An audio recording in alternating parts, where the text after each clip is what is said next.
बंगाल में छठे चरण के लिए आज 4 जिलों की 43 सीटों पर वोट डाले गए।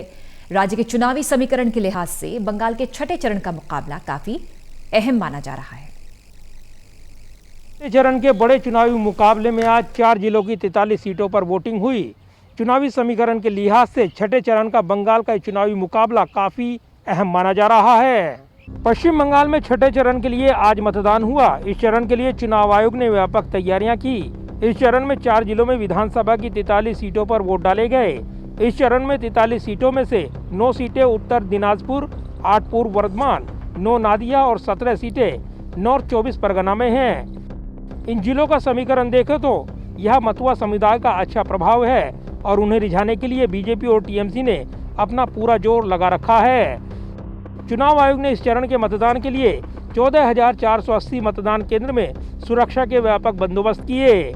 छठवें चरण के चुनाव प्रचार में विकास और बेरोजगारी मुख्य मुद्दा रहा। टीएमसी जहां अपने विकास कार्यों को लेकर जनता के बीच गई, वहीं बीजेपी ने बेरोजगारी को लेकर ममता सरकार को जमकर घेरा।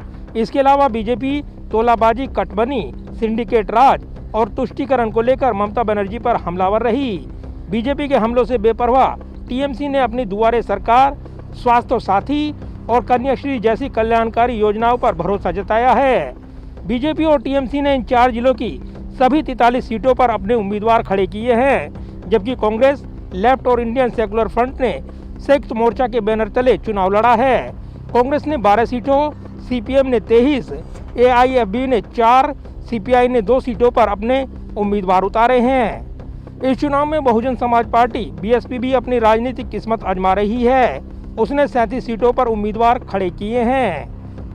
बंगाल के छठे चरण के इस मुकाबले में नादिया जिले की कृष्णानगर उत्तर सीट पर हाई प्रोफाइल मुकाबला है। इस सीट पर बीजेपी के राष्ट्रीय उपाध्यक्ष मुकुल राय चुनाव मैदान में हैं। पूर्व रेल मंत्री और राज्यसभा सांसद मुकुल राय पहले ममता बनर्जी के करीबी और टीएमसी से जुड़े रहे हैं। इस सीट पर टीएमसी ने कोशानी मुखर्जी और कांग्रेस ने एस साहा को चुनाव मैदान में उतारा है। छठे चरण के मतदान में मुख्य रूप से टीएमसी और बीजेपी के बीच लड़ाई मानी जा रही है। पिछले चुनाव में मतुआ और मुस्लिम दोनों वोटर्स का साथ ममता बनर्जी को मिला था, लेकिन लोकसभा चुनाव में मतुआ वोटर्स बीजेपी की ओर शिफ्ट कर गया। वहीं इस बार टीएमसी का दावा है कि मतुआ वोटर्स बीजेपी के झांसे में न फंसकर टीएमसी के साथ आएगा, जबकि बीजेपी को उम्मीद है कि लोकसभा की तरह इस बार भी उसे मतुआ वोटर्स का समर्थन मिलेगा।